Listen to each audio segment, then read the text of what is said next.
Shalom Bapak Ibu. Di tempat yang baru harusnya semakin semangat ya. Fasilitasnya semakin banyak, semakin baik, harus lebih exciting untuk beribadah. Nah, minggu-minggu ini bukan minggu, mulai tahun ini Gembala sering katakan bahwa kita harus kembali ke mana? Ke rumah roti, ke Bethlehem. Ya, ke rumah roti, rumah yang ketika Rut dan Naomi pergi ke Moab, ketika waktu itu di Yerusalem, di Bethlehem itu ada kekeringan, mereka keluar ke Moab, mereka pikir kalau ke sana ada makanan. Nggak taunya mereka mengalami banyak hal yang menyakitkan, penderitaan. Dan ketika Tuhan memulihkan Bethlehem, mereka kembali lagi ke rumah roti. Rumah itu ngomong tentang persediaan makanan, ya kan waktu itu masa panen. Ya. Tapi juga bukan hanya ngomong makanan fisik. Kembali ke Yerusalem, ke Bethlehem itu juga ngomong tentang makanan rohani. Setuju Bapak Ibu? Kalau mulai kita seperti Naomi dan keluarganya, mereka ke Moab untuk mencari sesuatu yang mereka pikir bisa memuaskan hidup mereka, ternyata mereka gagal. Nah, mereka kembali ke Maroti, kembali ke habitatnya, kembali kepada Allah yang benar. Nah, pagi ini kita mau belajar, bukan hanya kita ngomong masalah berkat, kita juga mau masalah berkat maksudnya jasmani. Kita percaya, saya percaya bahwa ketika kita percaya kepada Yesus, kita hidup dalam Tuhan, selalu ada pemeliharaan Tuhan. Amin Bapak Ibu. Selalu ada berkat Tuhan, selalu ada perlindungan Tuhan. Masalah mungkin ada, kemalangan orang benar itu banyak katanya. Tapi Tuhan meluputkan orang benar itu dari semua kemalangan itu. Selalu ada pertolongan daripada Tuhan. Nah, pagi ini saya mau share tentang di Kolose. Nah, Kolose ini surat Paulus kepada Kolose. Surat Paulus kepada Kolose, kepada jemaat di Kolose. Jadi jemaat di Kolose itu udah mengenal Injil. Cuma waktu itu bukan hanya Injil yang ada di tengah-tengah jemaat. Juga banyak cerita-cerita, pengajaran-pengajaran yang mulai melenceng daripada kebenaran Injil. Sepertinya Injil, sepertinya benar, kayaknya cocok, kayaknya bagus, tapi ternyata melenceng keluar daripada kebenaran firman Tuhan. Kurang lebih 11-12 lah dengan kondisi kita saat ini ya. Banyak hal yang kita bisa dapat di gereja, tapi di media sosial Bapak Ibu bisa lihat itu. Begitu banyak pengajaran-pengajaran, quote-quote, konten-konten yang kelihatannya baik, tapi sebenarnya mulai jauh daripada kebenaran firman Tuhan. Nah, saya dapati beberapa konten yang ketika saya pelajari, kok aneh ya gitu ya. Kok kayaknya seperti yang nggak sesuai dengan Alkitab. Nah, baca komen-komennya Bapak Ibu, lebih ngeri lagi. Ternyata di situ banyak yang setuju dengan kontennya itu. Jadi pertanyaannya, kalau gitu, bagaimana kita tahu bahwa pengajaran itu baik, benar, atau melenceng? Gimana kita bisa tahu? Bagaimana kita bisa tahu yang asli dan yang palsu? Mau nggak mau kita masih tahu yang asli dulu, baru kita bisa tahu itu palsu. Setuju Bapak Ibu? Saya bisa tahu kalau, saya sebut merek ya, Nestle ini misalnya ada yang palsu dengan yang asli, saya masih tahu dulu yang aslinya gimana. Oh, yang aslinya bentuknya seperti ini, ada segelnya, ada embossnya ya, logonya. Tapi kalau udah mulai beda deh itu, walaupun mirip, saya tahu, oh itu palsu. Nggak ada cara lain Bapak Ibu kalau kita mau tahu itu asli apa enggak, firman Tuhan itu apa enggak, kita mau tetap belajar firman Tuhan. Nah, ada saya baca satu survei katanya pertumbuhan rohani paling besar itu bukan datang ibadah. Coba kasih tahu sebelahnya. Pertumbuhan rohani bukan karena datang ibadah. yang paling besar Bapak Ibu? Tahu pertumbuhan rohani yang paling besar itu apa? Persekutuan pribadi dengan Tuhan. Kalau ibadah cuma seminggu sekali, ya, komsel 2 minggu, sebulan, ada yang seminggu sekali juga. Dan kalau khotbah monolog cuma sendirian, satu arah. Tapi kalau persekutuan dengan Tuhan itu bisa dilakukan tiap hari, tiap waktu. Pulang ibadah, kalau ibadah cuma 2 jam, 2,5 jam lah. Ya, kalau persekutuan dengan Tuhan bisa dilakukan setiap hari. Nah, karena itu kita mesti bangun iman kita, pertumbuhan iman kita, kerohanian kita itu apa? Setiap hari. Bukan berarti ibadah nggak bagus, Bapak Ibu, bagus. Tapi menurut survei yang paling besar adalah persekutuan kita pribadi dengan Tuhan. Dengan apa? Baca firman Tuhan, berdoa, nah seperti itu Bapak ya. Belajar, nah itu membuat pertumbuhan rohani kita semakin dewasa. Nah kita mau baca nih di Kolose 2, 6 sampai dengan 10. Kolose 2, 6 sampai dengan 10. Bapak Ibu, kalau ada handphone boleh buka Alkitabnya, bukan buka WA-nya ya. Kalau ada Alkitab bisa dibaca, atau kalau nggak ada kita baca yang di depan, baca sama-sama. Bisa? 2, 3. Karena itu hendaklah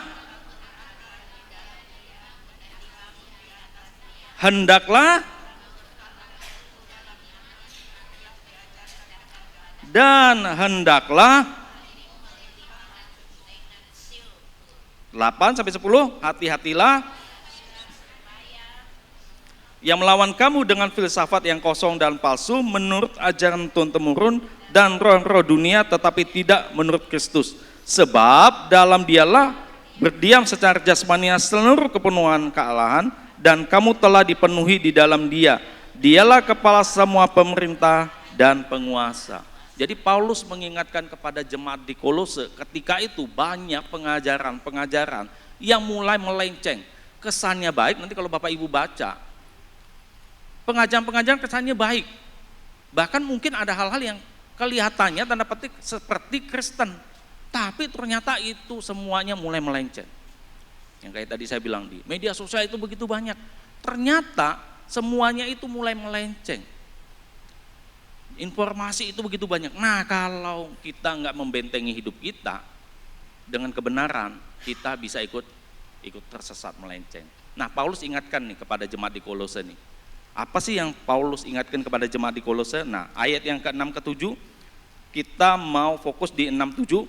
Kamu telah menerima Kristus Yesus Tuhan kita, karena itu hendaklah hidupmu tetap di dalam Dia. Hendaklah kamu berakar di dalam Dia dan dibangun di atas Dia. Hendaklah kamu bertambah teguh dalam iman yang telah diajarkan kepadamu, dan hendaklah hatimu melimpah dengan ucapan syukur. Nah pagi ini kita mau belajar ada 4 hal yang Paulus ingatkan kepada jemaat di Kolose, bagaimana mereka harus tetap kuat di dalam Tuhan, supaya hidup mereka enggak gampang terpengaruh dengan pengajaran-pengajaran yang sesat. Pengajaran-pengajaran yang kelihatannya baik, tapi ternyata melenceng dari kebenaran. Nah yang pertama, Paulus ingatkan kepada jemaat di Kolose untuk hidup tetap di dalam Kristus. Terjemahan lain itu, di dalam Kristus itu berjalan bersama Kristus. Pertanyaannya Bapak Ibu, apakah kita masih di dalam Kristus? Oh ya, tadi saya lupa kasih judul khotbah saya pagi ini. Apakah Kristus masih menjadi pusat kehidupan kita? Dengan tanda tanya. Introspeksi buat kita semua, buat saya juga. Ya. Apa sih yang Kolose tulis di pasal 2, 6 sampai 7? Yang pertama, hidup di dalam Kristus. Artinya kita tetap di dalam Kristus, berjalan bersama Kristus. Coba cek Bapak Ibu, hari-hari ini kita masih tetap dalam Tuhan nggak ya? Apa yang kita lakukan masih sesuai dengan kebenaran firman Tuhan nggak? Kita masih melakukan hal yang dulu-dulu ketika awal-awal pertobatan, kasih mula-mula masih nggak kita lakukan. Masih baca firman Tuhan?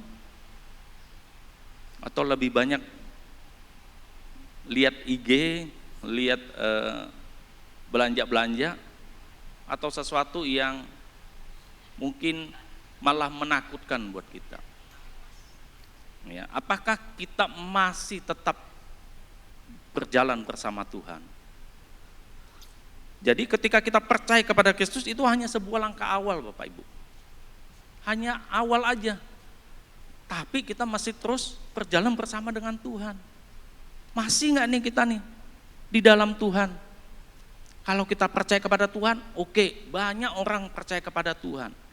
Bahkan Tuhan Yesus bilang, enggak semua orang yang berseru-seru kepadaku akan diselamatkan. Wah, ngeri sekali. Ya, kalau kita baca ayatnya, mereka bahkan bisa menyembuhkan, melakukan mujizat, tapi Tuhan Yesus enggak kenal sama dia. Wah, ngeri Bapak Ibu ayatnya ya. Jadi kita perlu membangun hidup kita.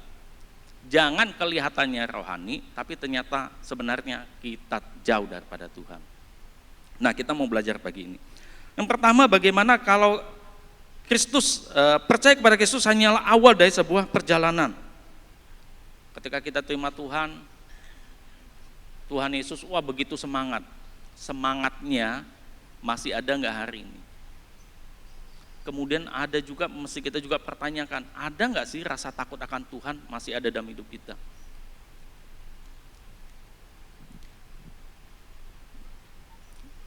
Saya ngelihat banyak hal yang terjadi, itu karena rasa takut akan Tuhan itu udah mulai nggak ada. Coba periksa Bapak Ibu, rasa takut akan Tuhan kita anggap, biasa aja lah, kayaknya nggak ada masalah. Beberapa waktu yang lalu saya ada lihat sebuah berita yang bagi saya cukup mengagetkan. Ketika bahkan seorang pendeta besar, bukan di Indonesia, di luar, itu gereja besar, terus kemudian dia meninggalkan Tuhan. Nah, saya nggak tahu sih, kita juga bukan posisi untuk menghakimi siapapun, tapi itu menjadi cerminan buat kita. Kalau hamba Tuhan aja bisa meninggalkan iman, bagaimana dengan kita? Artinya kita harus lebih. Betul ya Bapak Ibu ya? Jadi kita bukan dalam posisi untuk menghakimi, wah dia bisa begini, bisa bukan, enggak. Kita nih sesama hamba Tuhan harus mengerjakan pekerjaan Tuhan. Sesama hamba Tuhan bukan menggosipin hamba Tuhan yang lain. Apa yang terjadi sama mereka itu menjadi pelajaran buat kita. Kalau mereka jatuh, mereka lemah di mana, itu kesempatan buat kita belajar menguatkan hidup kita. Nah, apakah rasa takut akan Tuhan masih ada dalam hidup kita? Dalam pekerjaan kita, dalam lingkungan kita, dalam keluarga kita? Atau rasa takut akan Tuhan udah mulai gak ada lagi dalam hidup kita? Kita melihat bahwa ketika penghakiman, ketika hukuman itu gak ada, kita merasa bahwa sepertinya Tuhan kayaknya lalai. Kita lihat bagaimana kondisi. Banyak pagi ini kalau nggak salah ya, pagi atau kemarin ada ketangkap lagi OTT, salah satu pemimpin, nggak tahu di daerah mana. Padahal udah sering ya kita dengar OTT pejabat, tapi tetap aja lakukan. Gimana rasa takut akan Tuhannya mungkin udah nggak ada. Jadi hal-hal ini dianggap normal. Kejahatan ketika hukuman ini tidak dilakukan, tidak diberikan langsung, kita anggap itu menjadi normal. Biasa aja, semua juga lakukan. Ditangkap korupsi, ya semua juga pejabat lain juga lakukan. Semuanya dianggap menjadi normal. Itu bahaya Bapak Ibu. Ya, kita anggap itu normalisasi, ya biasa aja. Mereka juga lakukan, dia juga lakukan. Nah, nggak ada lagi rasa takut akan Tuhan.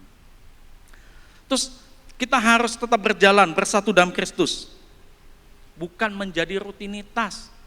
Hidup kita ketika kita ibadah bukan karena saya kan orang Kristen makanya saya mesti ibadah.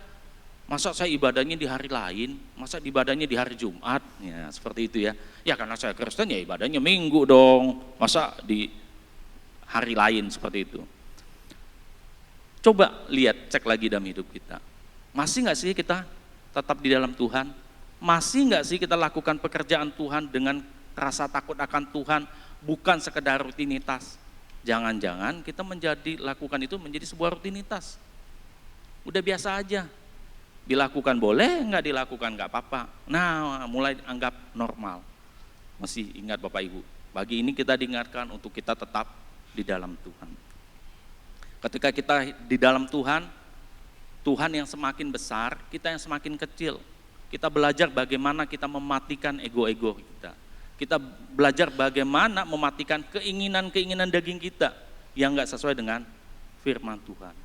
Nah, Paulus mengingatkan jemaat di Kolose untuk tetap di dalam Tuhan. Nasihat juga yang sama pagi ini kepada setiap kita. Kita harus tetap di dalam Tuhan.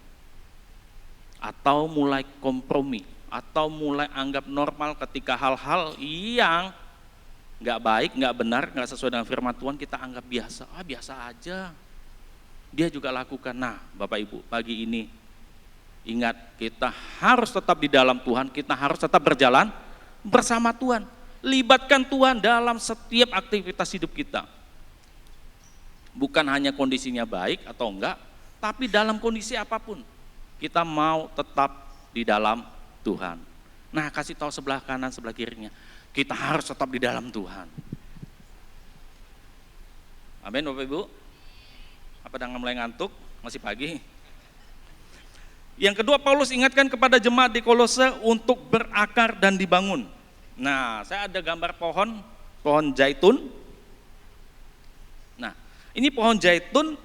Pohon ini hidupnya biasa kita kenal itu adanya di Timur Tengah ya, daerah pasir berbatu gitu.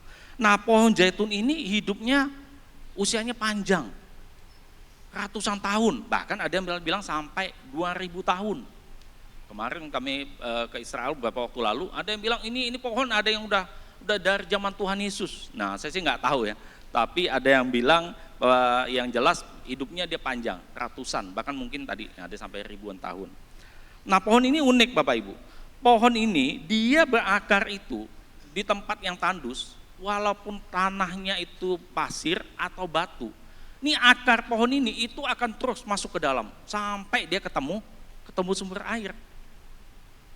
Jadi nggak peduli nih dia tanahnya mau subur enggak, pokoknya akarnya tetap masuk cari sumber airnya. Nah, pohon ini juga punya daunnya itu memproduksi polifenol. Nah, polifenol ini semacam antibakteri. Ya, jadi dia mengeluarkan antibakteri. Jadi untuk hama-hama tertentu, pohon ini bisa mematikan bakteri pada pohon itu. Unik pohon ini Bapak Ibu. Terus kemudian dia ini bisa tumbuh walaupun pohonnya udah ditebang. Pohonnya udah ditebang, dibakar sekalipun, selama dia masih ada akar, dia akan tumbuh lagi sama seperti induknya. Nah, dia kemudian akan menghasilkan buah itu sekitar 5 tahun. Dia baru akan memproduksi minyak. Nah, kita bisa belajar Bapak Ibu bagaimana kita hidup seperti pohon zaitun ini. Paulus ingatkan kepada jemaat di Kolose untuk berakar dan bertumbuh. Kita mau belajar seperti pohon zaitun, dia berakar terus. Walaupun kondisinya nggak nyaman, walaupun pasir, walaupun batu, walaupun kondisinya lagi nggak nyaman, walaupun kondisi fisik lagi nggak baik, walaupun ekonomi lagi suram, barang-barang lagi pada naik nih, lagi perang, semuanya susah. Tapi mau nggak kita belajar seperti pohon zaitun ini? Tetap berakar. Artinya apa Bapak Ibu? Kita tetap bangun hubungan yang intim dengan Tuhan. Dengan apa? Baca firman. Berdoa setiap hari, setiap waktu. Bukan hanya makan doang ya. Wah, makan doang nih, makan siang. Kalau makannya 50.000, wah doa. Kalau di bawah 50.000, ya nggak doa makan. Tuhan tahulah, cincai. Nggak gitu ya. Pokoknya setiap waktu kita mengucap syukur. Jadi kita belajar dari pohon zaitun ini bagaimana dalam kondisi nggak baik pun, dalam kondisi yang nggak enak pun, dia tetap mencari airnya. Dalam kondisi nggak enak pun Bapak Ibu, kita tetap mengandalkan Tuhan. Kita tetap membangun hidup kita tetap membaca firman Tuhan. Jangan karena ada masalah terus kemudian ya udahlah nantilah, kita lebih banyak mencari pertolongan dari luar. kita mengandalkan orang sekitar kita, kita mengandalkan hal-hal yang bisa membantu menyelesaikan masalah kita. Ingat Bapak Ibu, hanya Tuhan yang bisa menyelesaikan, yang menolong kita. Seringkali kita itu terjebak. Kita lebih banyak membangun dulu dibandingkan berakar dulu. Makanya Paulus ingatkan kepada jemaat di Kolose untuk kamu berakar dan dibangun. Nah, berakar ini sesuatu yang nggak kelihatan. Berdoa, emang ada yang mau ngelapor, mau kasih tahu PKS-nya, Pak PKS saya mau berdoa ya, jangan ganggu dari jam sekian sampai jam sekian, ada? Nggak ada. Kita lakukan itu di tempat yang tersembunyi. Ya Tuhan bilang kalau mau berdoa di tempatnya masuk kamar, kunci pintu, ya boleh kunci pintu, boleh Bapak Ibu. Tapi maksudnya nggak perlu deh di-flexing, diumum-umumin, dikasih tahu, tapi itu sesuatu yang pribadi. Nah, orang seringkali lebih mengandalkan bangunannya. Dia lupa untuk menancapkan akarnya dalam-dalam. Orang lebih senang untuk hal yang kelihatan. Mungkin di panggung, mungkin berkhotbah, tapi lupa untuk membangun hidupnya dalam-dalam kepada firman Tuhan. Sesuatu yang nggak dilihat, yang nggak nyaman, yang orang lain nggak tahu, tapi itu akan menghasilkan buah pada musimnya, sama seperti pohon zaitun ini. Nah, kalau ada waktu nanti Bapak Ibu bisa baca di Matius 7:23 bagaimana tentang perumpamaan membangun di atas pasir dan di atas batu. Ya, pernah baca ya cerita itu. Bagaimana kalau kita membangun di atas pasir, sesuatu yang gampang, yang cepat, tapi ketika ada badai datang, ada bencana datang, ada angin datang, gampang rusak. Tapi kalau kita membangun hidup kita di atas dasar yang teguh atau firman Tuhan, ketika badai datang, masalah datang, kita akan tetap kuat. Orang lebih banyak fokus kepada bangunannya. Yang tadi saya bilang, kalau di panggung atau sesuatu yang dilihat orang kan merasa dipuji. Manusia itu kan pingin dipuji. Wah, pingin disanjung, pingin dihormati. Pingin lebih baik daripada orang. Tapi mereka lupa bahwa ketika ada masalah datang, mereka akan gagal. Ya, jadi fokuslah kepada akar, menancapkan dalam persekutuan kita dengan Tuhan. Terus kemudian ketika udah kuat, barulah kita dibangun. Bagaimana hidup kita dibangun hari-hari ini? Menjadi hal yang paling dasar tuh, apa sih tujuan hidup kita?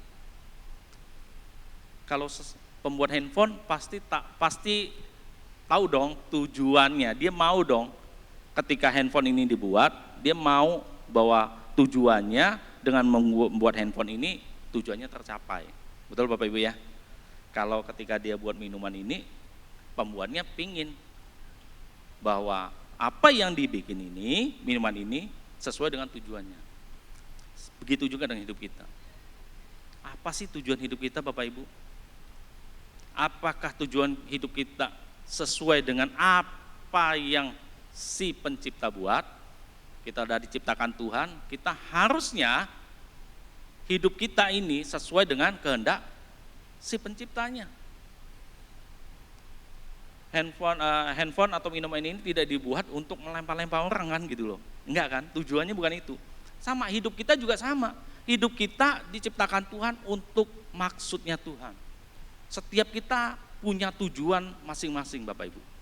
Ada orang yang mungkin panggilannya itu sebagai guru, sebagai tentara, sebagai gembala gereja, sebagai bisnismen. Hidupi itu jadi berkat. Tapi tujuannya adalah apa? Memuliakan Tuhan. Bukan kitanya, tapi si penciptanya.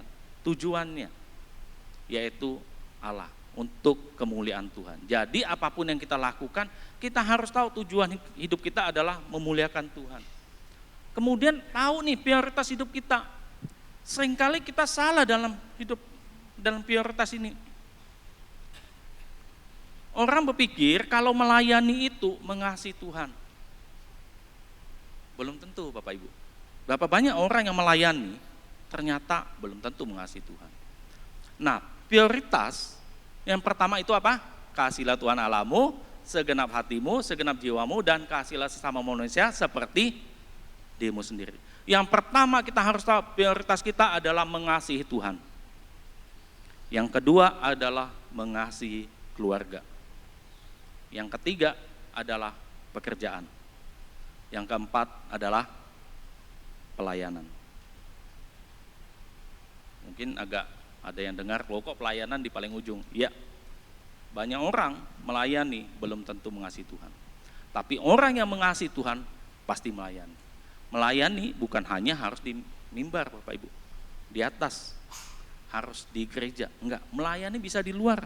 Saya ketemu sama banyak orang yang enggak melayani di gereja. Ya mungkin karena faktor sibuk, karena dia bisnismen. Tapi dia melayani di luar.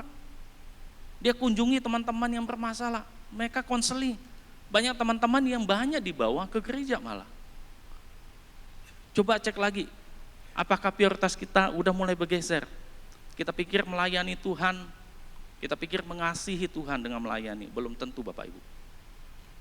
Banyak orang melayani, keluarganya berantakan. Banyak. Banyak orang yang melayani, kerjaannya berantakan juga. Jadi saya harap Bapak Ibu enggak salah mengerti, bukan dalam artian kita membanding-bandingkan, tapi kita bisa hidup seimbang. Ya, pertama mengasihi Tuhan, kedua keluarga, ketiga pekerjaan, keempat pelayanan. Nah, kalau dibolak-balik ini yang seringkali terjadi konflik. Kerjaan nggak beres, maunya datang pelayanan. Balik-balik besok diomelin sama bos, orang Kristen. Katanya Kristen, tapi kerjaannya kok begini. Wah, pelayanan. Salah Bapak Ibu ya. Dulu saya ingat di awal-awal, ketika awal-awal pertobatan ya seperti itu. Wah, saya waktu masih di kuliah, wah saya pokoknya pelayanan kemana-mana. Ya pelayan kemana-mana nilainya jelek Bapak Ibu. Sampai saya ingat di semester 5 deh.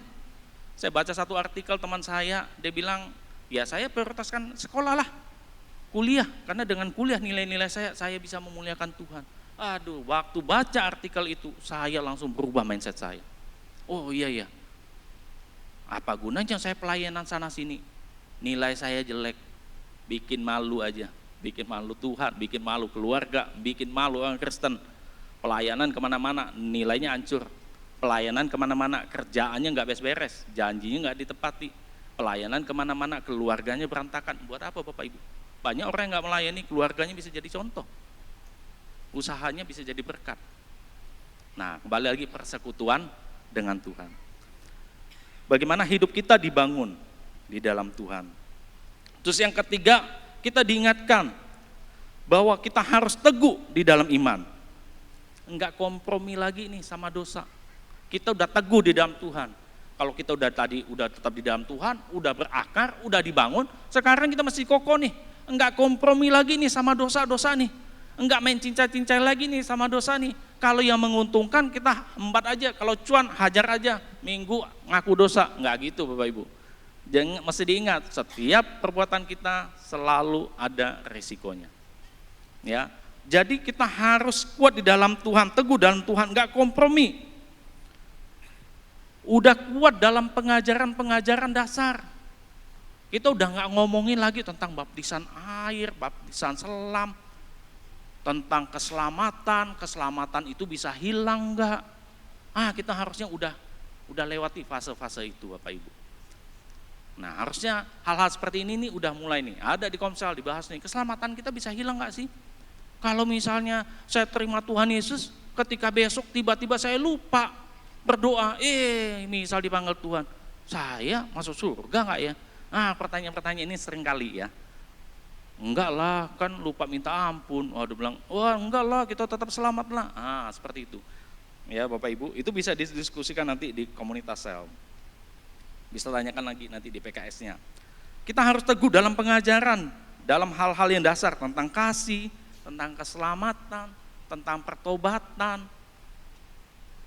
Hal seperti itu udah kita harus teguh, udah nggak gampang lagi diombang-ambingkan. Jadi kalau ada baca di media sosial, itu kita nggak gampang lagi tuh diserongkan, karena kita udah tahu, karena kita teguh di dalam Tuhan. Kemudian yang terakhir, mengucap syukur. Bagaimana Paulus ingatkan kepada jemaat di Kolose untuk mengucap syukur. Saya boleh minta bantu teman-teman PW. Yang keempat, mengucap syukur. Kenapa kita mengucap syukur? Tanda bahwa kita menjadikan Kristus sebagai pusat kehidupan kita. Kita mengucap syukur bukan kondisinya baik apa enggak. Dalam banyak ayat, Tuhan Yesus, Alkitab banyak mengajarkan tentang mengucap syukur. Mengucap syukur itu sebagai korban. Kalau dulu itu, korban itu dalam bentuk binatang. Sekarang korban itu bisa dengan ucapan syukur. Sesuatu yang gak nyaman, sesuatu yang harusnya mungkin kita berkeluh kesah, tapi kita ambil satu keputusan untuk kita bersyukur kepada Tuhan. Kita mau katakan kepada Tuhan, Tuhan, apapun yang terjadi dalam hidup saya mau katakan saya tetap percaya kepada Tuhan, saya bersyukur kepada Tuhan. Tanda bahwa Kristus sebagai pusat kehidupan kita. Kemudian kita bisa menjadi serupa dengan Kristus. Ketika kita bersyukur itu orang bisa melihat kita, bagaimana kita semakin hari semakin seperti Kristus. Orang bisa melihat bahwa Kristus ada dalam kita. Apa yang kita lakukan, apa yang kita omongkan nih sama nih. Bukan ngomongnya A, kelakuannya B, enggak mencerminkan. Nah, kita mau hidup kita itu menjadi semakin serupa dengan Kristus. Mengucap syukur juga menjadi buah dari kekristenan kita. Orang bisa ngelihat, kita bisa menjadi berkat. Dimanapun kita, orang bisa ngelihat nih berkat Tuhan dalam hidup kita. Jadi Bapak Ibu, pagi ini kita diingatkan seperti nasihat Paulus kepada jemaat di Kolose. Untuk pertama, kita hidup tetap di dalam Tuhan. Kedua, kita berakar, dibangun di dalam Tuhan. Yang ketiga, kita teguh di dalam Tuhan. Dan yang keempat, kita mengucap syukur.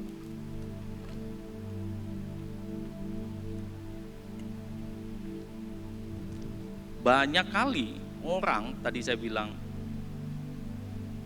hidupnya itu lebih menampilkan hal-hal yang kelihatan.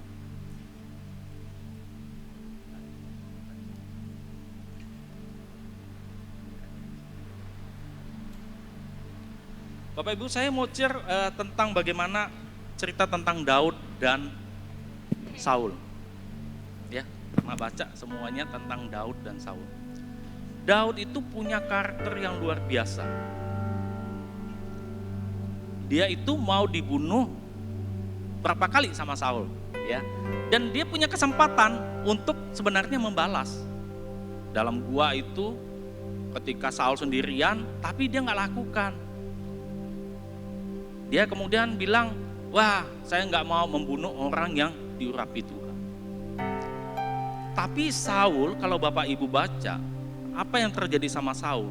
Saul ketika balik ke negerinya habis perang dan dengar rakyatnya bilang Saul mengalahkan beribu-ribu, Daud berapa? Berlaksa-laksa.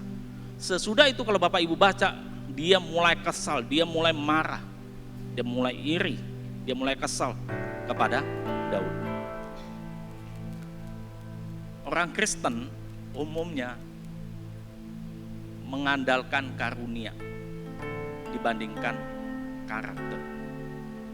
Kita lebih senang hal-hal yang kelihatan, yang dipuji orang, seperti Saul. Ketika masuk negaranya, dia pingin dia yang dipuji, dia pingin dia yang lebih dihormati. Ketika dia mendengar bawahannya itu lebih dihormati, dia mulai marah.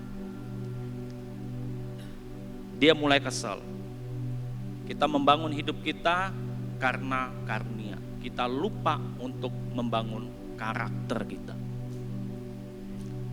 Kita lebih senang orang memuji kita karena kemampuan kita, tapi kita lupa untuk membangun karakter kita.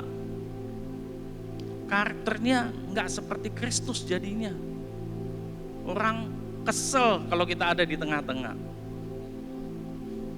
Nah, saya nggak tahu Bapak Ibu setuju nggak dengan saya? Siapa di sini yang suka bola? Bola kaki? Beberapa ya. Saya nggak tahu kalau saya cerita ini nyambung kan? Ya, Bapak Ibu tahu ya Lionel Messi dan Ronaldo, tahu ya? Nah, kalau Lionel Messi itu, ya saya lebih suka Lionel Messi ya. Tapi banyak yang menjagokan Ronaldo. Dua-duanya pemain bola yang hebat. Dua-duanya hebat. Banyak kalau ditanya pasti ada milih A, milih Ronaldo, milih Messi. Dua-duanya luar biasa. Nah, Messi ini bagi saya Bapak Ibu ya, ini pendapat saya. Kalau pendapat Ibu beda ya nggak masalah. Jadi kalau pendapat saya, Messi ini dia punya talenta yang luar biasa. Dia memang punya kemampuan yang dari kecil, punya kemampuan sepak bola itu yang luar biasa. Yang kata orang, puluhan tahun baru muncul lagi kemampuan seperti ini. Beda dengan Ronaldo. Ronaldo ini atlet yang hebat karena latihan. Messi memang punya kemampuan, punya talenta, punya karunia. Ketika dia menjadi pemain bola, ya dia hebat. Ronaldo mungkin biasa-biasa aja. Tapi dia melatih hidup dia, kedisiplinan dia, integritas dia sampai dengan puncaknya. Nah, banyak orang beda tipis. Sebagai favorit ya saya favorit sama si Messi. Tapi sebagai atlet, Ronaldo bagi saya dia the best. Kita jarang punya karunia sama seperti Messi. Maksudnya begini Bapak Ibu. Mungkin kita nggak tahu nih karunia kita apa, nggak menonjol. Ya kita biasa-biasa aja, rata-rata lah. Nah kalau rata-rata kita mau belajar sama seperti Ronaldo. Kita mau mendisiplinkan hidup kita, kita mau bangun karakter kita sehingga kita jadi yang terbaik. Dalam melayani Tuhan, dalam hidup kita juga. Jangan hanya karunia aja yang kita kejar, tapi kita lupa untuk bangun karakter kita. Perkataan kita sesuai enggak? Tingkah laku kita ketika kita berbisnis, ketika di rumah tangga sebagai suami, sebagai istri, sebagai anak. Kita lupa untuk membangun karakter sehingga orang enggak bisa melihat Yesus di dalam kita. Pagi ini kita diingatkan nasihat Paulus kepada jemaat Kolose sama juga nasihat Paulus untuk kita pagi ini. Bagaimana kita harus tetap di dalam Tuhan, tetap berakar, bertumbuh, tetap teguh di dalam Tuhan dan mengucap syukur. Jangan bangun hal-hal yang kelihatannya kosmetik, kelihatannya aksesoris, tapi di dalamnya rapuh. Kita mau bangun karakter hidup kita. Orang bisa melihat bukan hanya talenta, kemampuan kita, tapi dia bisa melihat seluruh hidup kita memuliakan Tuhan. Bapak Ibu, saya undang bangkit berdiri. Kita mau nyanyikan lagu tadi. Kita mau nyanyikan lagu tadi dengan perlahan. Apapun kondisi kita pagi ini, apapun kondisi yang sedang kita gumulkan hari ini. Kolose jemaatnya ketika banyak mengalami ajaran-ajaran yang gak benar, Paulus ingatkan untuk memandang kepada Kristus. Pagi ini kita mau juga, kita memandang kepada Kristus yang sudah disalibkan.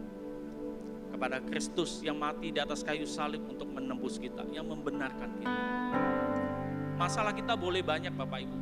Masalah kita mungkin udah kita gumulkan, mungkin bertahun-tahun. Ada yang saya gumulkan bertahun-tahun, puluhan tahun, dan saya bisa melihat itu terjadi. Ada juga masalah yang sampai hari ini kami dan istri gumulkan dan masih belum. Tapi ketika kami melihat Kristus, ketika kami melihat Yesus yang disalib, kami tahu gak ada alasan untuk kami gak mengucap syukur. Gak ada alasan bagi kami untuk mengeluh. Bapak aja memberikan anaknya yang terbaik, Yesus aja memberikan nyawanya. Gak pantas rasanya kalau kita kemudian mengeluh, ngedumel dengan hidup ini. Kita mau memandang kepada salib yang dimana semua beban kita, masalah kita sudah diselesaikan. Kita mau angkat pujian ini dengan pelan, di ref saja. Kita mau datang, kita mau hampiri Tuhan.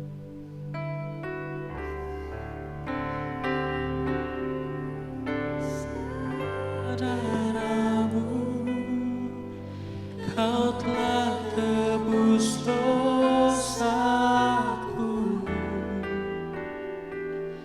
kekudusanmu melingkupiku, kasihmu mengalir, memulihkan hidupku.